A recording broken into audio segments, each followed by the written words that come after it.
daughter, all of them are already graduated. She worked hard. She sacrificed.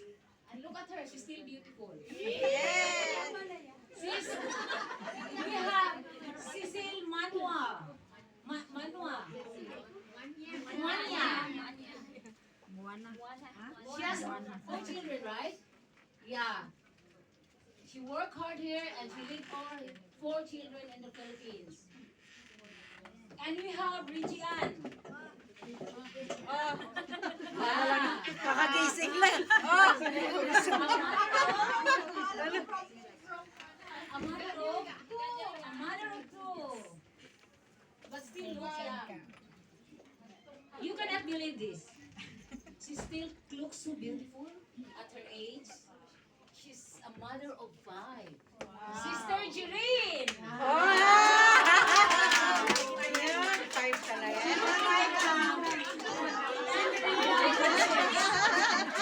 Look at that! 5 children! How many years are you in Hong Kong? 14 years! Ladies and gentlemen, look at her. Grabe, no? 15 years. We have here Sister Marisa de Asis with 2 children. One is already graduated, right? Sa amin mayaman. This June. And we're so thankful for you. Mayaman. We have Maria Luisa Machung with 3 children. All of them is already graduated. But she's still working. Paulit ka na, sister. She will soon going back to the Philippines because the responsibility is already finished. Wow. We May apo pa eh. May apo pa Sister eh. Glia Musora. We are so proud because when I took her, she lived her child when still so young. And now she's still here because yeah, she's still young also. We have Connie Antido. Oh, yeah. Still single. Guna. Ay, hindi ako nanay. Tatay daw siya. Hindi siya nanay, tatay siya. She supported a lot of this aside from her own child. We know that she suffered also some sickness before, but it's Dito ka, nanay. May flowers ka. so we have Richel Buhayan. Oo, dali na. Dali na. Natawag ka na gano'n. Nandito na si Ate Janet. We are proud to present to you Sister Janet. Yay! She's not just a mother, but she also offered her talent to the Lord here. She's been here for a long time. She has 4 children. And she's even grandchildren.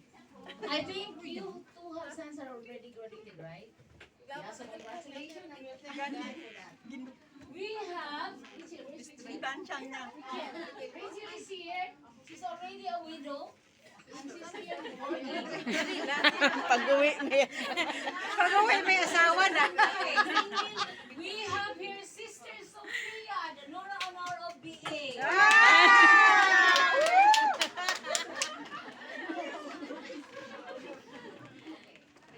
So, these are all the mothers that he works hard, he sacrificed a lot to let their children finish their school.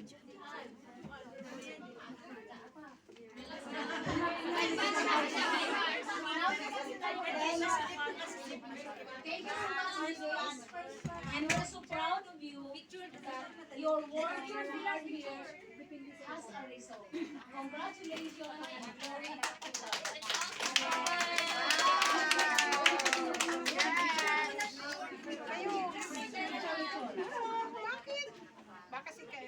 Yung may inatawag, meron kang special award. Oh, may special Special child.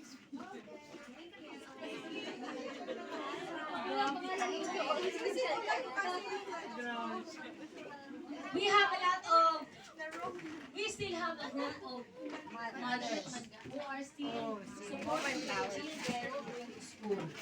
Rita Villapena.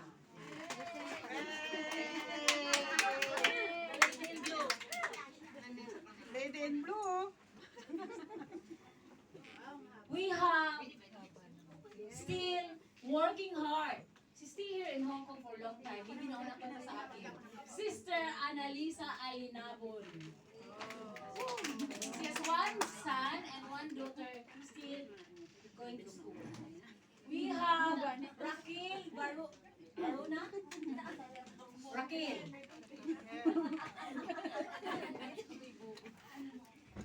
We have Arlene Chavez.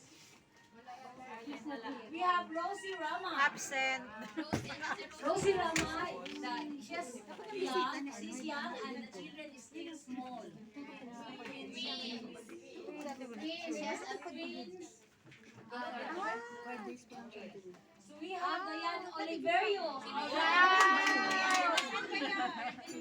Pero kulangon siguro ang ano. We have Jellybeat Hintapanan. Yeah, our very energetic chorister. We have still young and beautiful with 4 children. We have Luella Enriquez. Wow! Marami ito siyang mga ginagawa sa buhay. Shirel Garcia. Annalyn Tayong. Annalyn. Yeah, we have a lot of young. We have Geraldine Marido.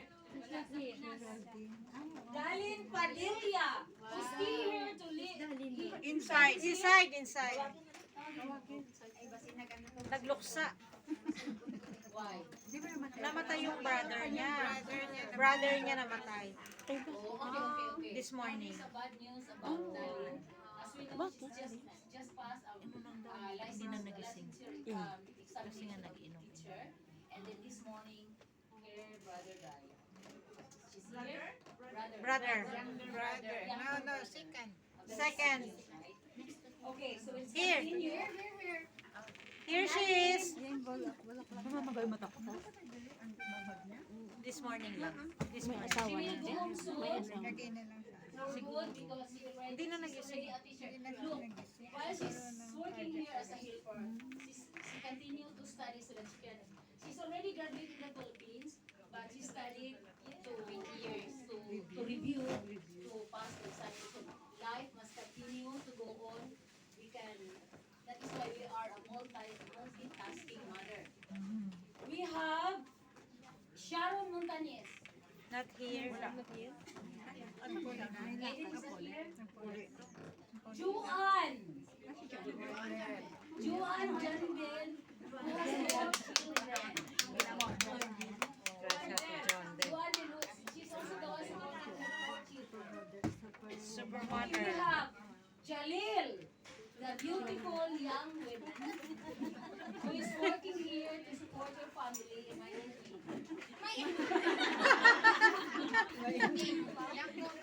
We have Emilia Otor. Ay, Emilia. Yeah, good. I think they are still new in Hong Kong, right? Yeah. Enjoy for being a working mother here. Okay, we have May Ablasa, the beautiful lady. We have May Binit. Wow. So they are the mothers still continue to support your family because most of their children will still go to school. Picture. Okay na? Okay, meron. Meron po. Second batch. This part of